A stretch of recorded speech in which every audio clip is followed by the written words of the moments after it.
in our study looking at King Asa.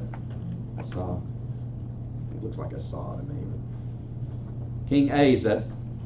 And today's focus, we had said early in looking at this study, he came into his reign and he immediately tried to return the nation back to a focus on God. But David and I had talked about how later in his life, later in his reign, he kind of begins to stray. So we'll see some of that today. And as I read through, I didn't read ahead necessarily. I thought, well, I'm interested to see, what's going to unfold here, lesson by lesson, as to what maybe happens to this godly person. And sometimes, when you read stories like this, when you read stories about people who are great examples of leaders, religious leaders, or just pillars in community, church, wherever, we have a tendency to put them on a pedestal, don't we? So when they falter and when they fail, sometimes we hold them to an expectation. The standard for them is a little higher than we set even for ourselves. So we'll read here in just a moment kind of what it is that he did, but really, you're thinking when I read over it, I thought, it's not much different than what we all do in our lives, maybe sometimes. And it really is just losing your focus. Losing focus and relying on things of this world, relying on yourself to do things rather than relying on God, which he had done throughout his reign and been very successful because of it. But he loses his way. So when you think about that, what causes us to lose our way? Why do you get lost? Have you ever been lost? Have you ever been driving somewhere and been lost? Travis shakes his head no. You get distracted. He's lost right now. He's wondering which class he's in. I remember our class. I don't remember. The world we live in today is full of distractions. Absolutely. I mean, full of them. Yeah. We get distracted. It's very easy to get distracted this day and time. Yeah, absolutely. You get comfortable. Just get used to the place of it. Yeah. Sometimes we get lost, maybe along that line, Joe, and we don't even realize we're getting lost. We're comfortable and we're just going along, and then you realize, where am I? How did I get here? Get in a place where we kind of look and realize we got off the road, got off the path we should have been on. Sin. Yeah, absolutely. What about pride? Yeah. You ever get lost because of pride? Yeah. It's like, I got this, You stay lost because of pride. Yeah. Get lost and stay lost because we rely on ourselves to be able to get back. It's easy in life to forget how we've gotten where we're at sometimes and begin to rely on ourselves. You start thinking about, and you can maybe see examples in your own life, but we see here in the scripture we'll read, if we relied on God to direct us, as in the example here, and then we pull away from that. But even, think about in your own life, you may have that as an example, or maybe you have, you're able to look back and think, how did I get to where I'm at? And you think of all the people who have an impact, or all of the events that unfolded, and maybe you can see evidence of where God was acting in your life. But then we get to a point where we think, oh, I've got this, I'm good. I don't need all that anymore. I don't need all that help I had. Everything that built me up and I relied on as a foundation for where I'm at today, I've got it now. I don't need any of that. So I want to take that foundation away. And when you think that, you better look at it. What happens when you take your foundation away? When the foundation gives on a house or a building? We know what happens there. But it's easy to do. And from an outside Monday morning quarterback perspective, it's easy to look at those situations and think, why would you do that? Why would they do that? Why would they make that decision? Why would they turn to that? Why would they choose to go down that path instead of staying on the one? You're being so successful here, why would you do that? It's easy on the outside looking in, but when you're in that, why do we make those decisions? When it's you pulling the trigger, when it's you making the decision and having to do that, why do we do that? When everything seems to be going well, why do we choose to do things that causes bumps in the road, ripples? Say, Yeah, I think that definitely Satan's sin, being enticed to do things. When you have a lot, what do you want? If you have a lot of money, you don't want more money, do you? Yeah, You have a lot of stuff, do you want more stuff? of course. Yeah, what's wrong with the stuff you have? Someone else has better stuff, right? Yeah. There's new stuff. What's wrong with the money you have? Not enough. And easy, my first thought of that is, what's wrong with the money you have is, well, you'll spend it. It's not. You got to replenish it. But that's not the problem. It's not enough. We look at it a lot of times and think, well, if I had just a little more, what could I do? I've got all of these things, and we forget to look at that list of what are the things that I'm blessed with, and we think about, if I had just a little more, what could I do? What would I be able to do with it? So we lose sight, and I think some of that, sin drives us to want more than we have, want more maybe than we need. And we'll face that throughout life. I think the example here with King Asa, what we see him doing is the same thing we do. And as I read it, I thought, that's me. That's me. That's a lot of the people, that's a lot of us in our lives. Things can be going really, really well. And when we need to rely on God again, we choose to rely on us. We choose to rely on something of the world to provide for us. Because if you think about King Asa, and if you remember anything from what we've talked about, when he came in to rule, he immediately turned the country, turned his kingdom back towards God. And in last week's lesson, if you remember from last week's, he even talked about that what would be the penalty for not? Yeah, put to death. Yeah, but you're going to be put to death if you don't worshiping the one true God. Then you may be put to death. They removed his grandmother from her position. He was steadfast in his trust in God, and because of that, he had years of peace, years of fruitfulness and success in his reign. But then we get to this point, what we'll look at today, and we see poor decision, but it's really just not any different than what we do. It's easy to look at it and go, well, why would he do that? He trusted God all of those years, and God was with him, and God gave him strength, gave him success, even in the face of insurmountable numbers. When he was outnumbered 2-1, they're still able to win in a battle. And then I thought of my own life, and I think of, you can maybe relate it to yours. Can you look back at your own life and see where God's intervened for you?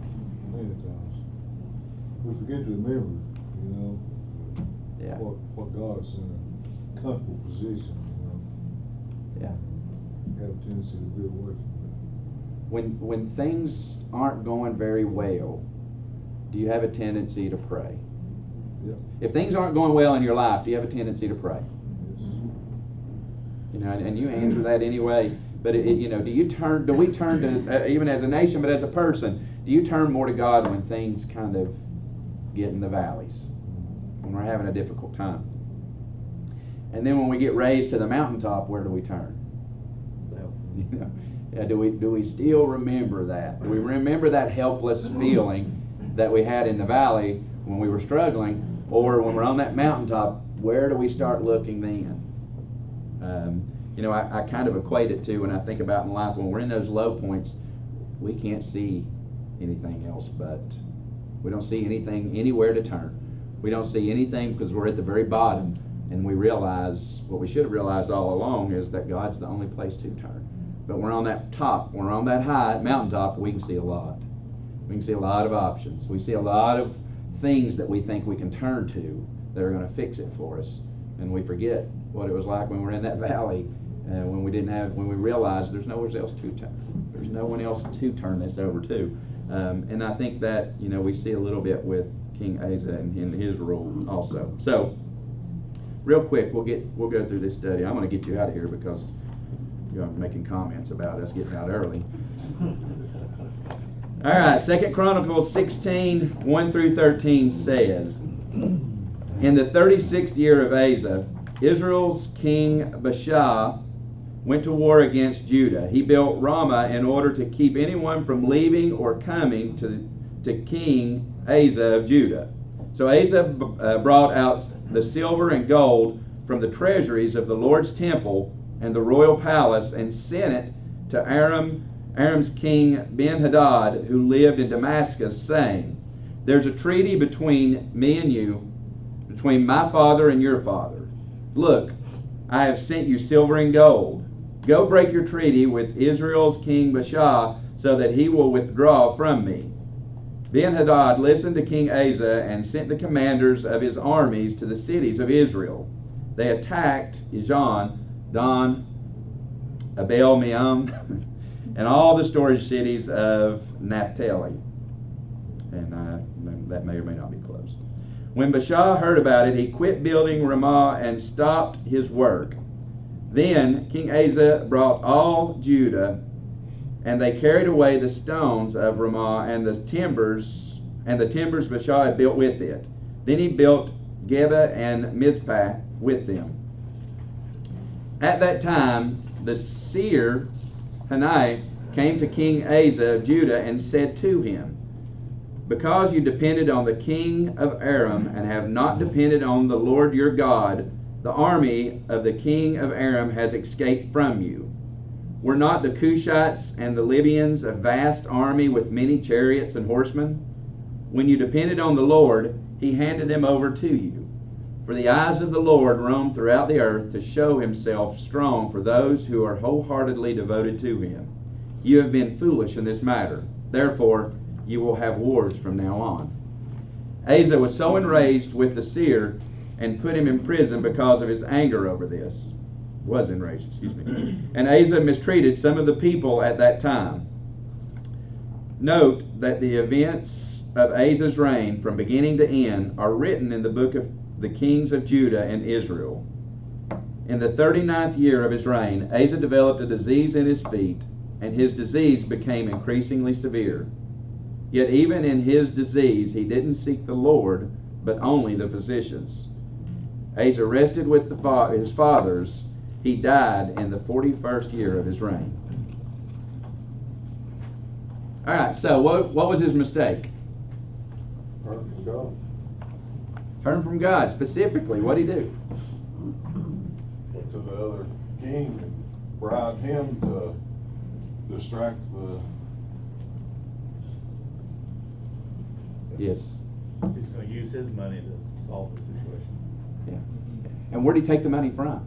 from the temples. Yeah. Yeah, went into the temples and pulled out from the treasury gold and silver and used that as a payment, and talked about a treaty that he had, actually his father had with this other kingdom's, the ruler's father. So what was he relying on? He's not relying on God. What's he relying on? Man. Yeah. Now, how different is that than us? No comparison. Yeah, I mean, we do the same things, right? Yeah. Think about it in our own lives. Think about it in everything that we have going on. There are times when things are really rock bottom. Maybe we realize that's the only choice we have but to turn to God. But what about just through the everyday ups and downs of life? Now, when we're up on the mountaintops, when we're high, when things are going well, do we have a tendency to turn to God as often? I don't know. I can't speak. I won't say for you, but I will say for me, no. I get distracted through the week and things are going well, and do I think to turn to God as much and pray? No.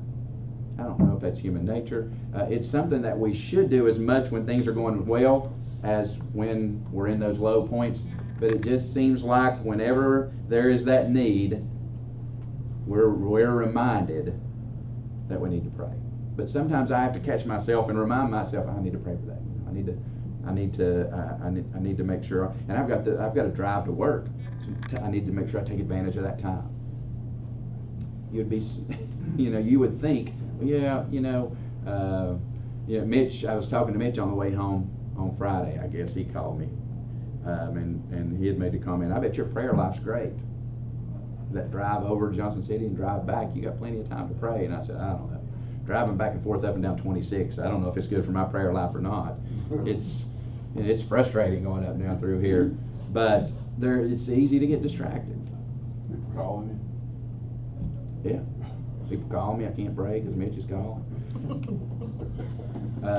But it's you would think here I have a 40-minute drive over, 40-minute drive back, plenty of time to pray at the beginning of the day and end of the day, and I do some. But by the same token, there are days that you're just driving, distracted by everything going on. How easily that Satan distracts you from that a great opportunity I have every day to start my day and end my day from work coming home. And I take advantage of it some. I do, but not as much as I should, because I'm driving down the road and it's just so easy to be distracted by what's the day ahead, what was the day like, and what are we doing this evening. I call Lindsay, hands free, of course. And what's the first hot topic of discussion? Yeah, what are we doing for dinner? I don't know. What do you want to do? Let's start that debate. For a while, she'd say, "What do you want to have for dinner?" And I'd say, "I don't know, maybe lamb." So she'd say, "We're not doing that." And I'd say, "All right, your turn." That was my suggestion. I just hope she doesn't actually fix that anytime. But just get distracted. Little things that get us distracted, and that's where King Asa is. I can't necessarily speak for him, but definitely looking at that, I think we do the same thing. His mistake was that he relied on God throughout his reign, throughout his rulership, and then here's a time when something comes up. And he looks at, okay, I've got this situation going on. What can I do? Well, how do I fix this? We've got this oncoming battle. How do I fix this? Oh yeah, I know what I can do. I can talk to this guy over here. My dad had a relationship with his dad, and if I can get him on board with me, then that'll fix this. And I know I'll send something to him because I need to send him something, so I'll just take some money out and I'll send it over. We got this in the treasury. We'll send it over. We'll remind him of this agreement that we have, and that'll fix it. Did it work? From the standpoint of, did it accomplish what he wanted it to? Yeah. Yeah, it did, right? He said, yeah, sure. I'll do that. So it worked out pretty much exactly like he had hoped. What was the problem with it? What does the seer come and tell him? What was the problem? What was his mistake? He didn't rely on God. He didn't rely on God. He had an opportunity to continue what he had done, and he forgot how God had supported him, how God had supported him and the people throughout his reign. And not only did he not rely on God, but he took money from God. Oh. Yeah, he takes money out of the treasury from the temple to accomplish those things. He just failed to trust God. Failed to trust God. And we're not, or at least I'm not, much different all the time. When I look back at things and you think about how we try to handle things in our own lives, sometimes we go to self first. Sometimes we have a tendency to look at something and say, I got this. This isn't a big deal. Maybe it is a big deal. But whatever the situation, we think, I know what I'm going to do. I know how I can fix this. Before we stop and pray, God, what should I do? How do I fix this? We just kind of get ahead of ourselves. We take it into our own control. Now, how often in your own life, you don't have to raise your hand, but how often in your own life, how many of you do the same thing? How many times do you not stop and seek God's direction and will, but rather look at a situation and go, I know how to fix this. I know what I can do. If I do this, this will happen. And the interesting thing is it happened exactly like He wanted it to. You think about our own lives. How many times have we had a plan and thought, yeah, this is what I'm going to do, and it worked perfect? Not a failure. I mean, I think a lot of times in life, whenever we have a plan and they don't go the way that we had intended, maybe we can look back and say, oh, well, I can see why that was a failure because God wasn't in it. I should have turned to God. If I turned to God, which is true. But how many times in life maybe have we had a plan and we followed it through and it was successful, but it still wasn't what God had intended? And then moving forward, where did that get us? Where did that lead us to? So we're able to look back at our lives and say, you know, I can see how, you know, different times I turned away from God or didn't seek God. And it leads to us making, you know, unwise decisions in our lives. Why do we do that? Why, if we are blessed by God, when we seek counsel and pray, do we choose not to at different times in our life? I mean, I know we can throw a lot of answers out, and some of them we've already discussed, but it's easy for us to forget how God carries us, right? How He gets us through the difficult time, and how we got where we're at in our lives. So we're reminded in the Scripture, He even says, "For the eyes of the Lord roam throughout the earth to show Himself strong for those who are wholeheartedly devoted to Him." And in my book, I underlined, there's a statement that said, God is actually watching and waiting for opportunities to support those who trust in Him. And that, you know, I kind of stopped and took pause with that because it made me think about, you know, God is there waiting for us. God is there waiting for us to turn to Him. But, you know, how many opportunities in life do we miss because we don't? How often are we not blessed because we choose to follow our own path rather than to stop and listen to God because we're prideful? And then, and see, I'm getting ready to finish up, so we are getting out early. And then when you think about that, when we do those things, and things don't go as planned, how do we feel? When we go out and we decide, okay, I've got this. You know, God's, and you can imagine with King Asa, he's had this long rule. He's had this long period of time where God's been with him. So something comes up and he handles the situation. And then this seer comes, the prophet comes and says, you've done this. Now this is going to happen. So everything happened just like he thought it should. His plan came to fruition. He was successful. Everything worked out. But then he gets news that not really. And here's what's going to, because of you choosing to rely on yourself, here's what's going to happen. When we find out that things, they seem to be fine, and then we get bad news. They don't seem to be going the way that we thought they were going to. How do we feel? Abandoned. Let Yeah. down. Let down? You ever feel like you're being punished unjustly? Yes. You ever felt like that? You know, we certainly, you know, sometimes in life may feel like we're abandoned, but do we ever maybe have a tendency or a feeling that, you know, this isn't fair? This isn't fair. Why is this happening to me? Why me?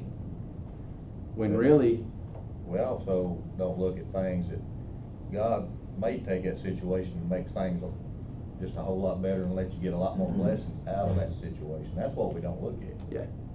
I'm just guilty as anybody else. I mean, He take bad situations and make good out of them. He does Absolutely. it all the time. Absolutely. And it's easy to get an attitude of woe is me. And when we get those attitudes of why me, number one, if you have an attitude of why me, God, what should your attitude be? Instead of why me,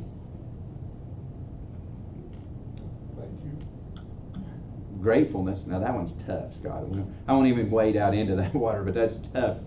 You know, when things are going difficult, to have that thankful, grateful. But it can always be worse. Yes. Yep, absolutely. What's he trying to teach us during that time? Yeah. Why are we going through this? And I always, you know, instead of thinking, why me, I think, why not me? That's tough. But when you think about, why is this happening to me? And then you realize, why not me? Why would I be immune from anything of this world? Where in the Bible does it say that I specifically will not have hard times? As a matter of fact, it tells us you're going to have hard times. As a Christian, you're going to face difficult times, ridicule, and you're going to have those who oppose. And Satan is the ruler of this world. Bad things are going to happen. And while they're difficult, and some much more difficult than others, I don't know that we ever have really a reason to say, why me? Why should I? I'm a good person. Why should bad things happen to me? We can turn on the news, or you can go to the internet, and you can find a lot of examples of people who we would say are bad, morally bad. Why not them? Why shouldn't they be punished? Why shouldn't all the bad things happen to all these bad people? But the truth is why not us? Look what happened to Jesus. Yeah. What makes us any better than anyone else in this world? And we're not. We're not. We're all going to face those trials and tribulations. We're all subjected to the same sin of this world that everyone else is. And honestly, when you think about all those bad people, how much better are we than them? Not any. We're all those bad people.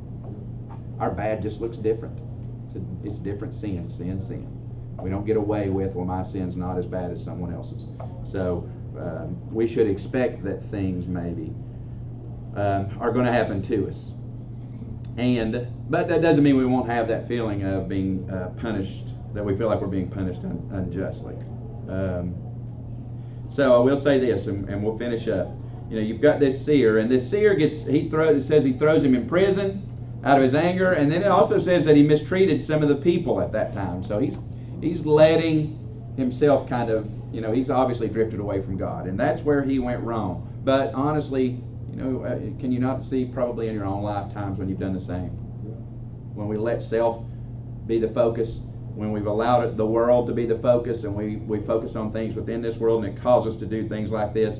You know, he makes a bad decision, he relies on himself, he's successful, but then this prophet, this seer, comes and says, here's what's going to happen, here's what you did. You had all this success relying on God, but now you've chosen to rely on yourself. So now you're going to have war. There's going to be war brought against you. And he gets mad about it. He gets mad. You know, what right do you have to come in here and say that to me? And he throws him in prison. And then it says he mistreats people. Now, we may not have that authority, but you can probably see in your own life how maybe you've reacted similarly. You know, maybe you got news that you didn't like, that you didn't want to hear. Someone told you something that you didn't want to hear, and so you lashed out against them. Joe, you need to, you know, man, I've seen this going on. You really need to turn away from that. Well, I don't want to hear that, so lash out. But the truth is, and there's a couple of points it makes in here, that says we should accept the truth and be thankful that someone was willing and courageous enough to tell us. And when you have those opportunities where, you know, someone comes to you and says, hey, I noticed this is going on. You know, think about what's going on. Instead of lashing out against them, just take a step back and asking, you know, is that something I need to look at in my life? I think sometimes we get mad at ourselves, we don't want to really face that fact, so we take it out on others. Sure. Yeah. And they're easy targets. They're easy targets at that point in their life. It says, learn from your mistakes and move forward, and trust in God to guide you as you move forward. You have to humble yourself, admit your sin, and move forward. And he wasn't willing to do that. But you know, when you think about his sin, his fall from grace, if you will, God's grace, really maybe doesn't look a whole lot different than some of the things we do in our own lives. But it's a reminder to stay focused on God, to turn back to God when we get off that path, and allow him to guide us in our lives as we move forward in our future. So You all have a great week. Don't forget, next week, if you have an opportunity, try to bring something in for that ministry. Thank you all. Thank you. Done. Hey, Joel, what's up, man? This week of life, probably. That's 7 free minutes.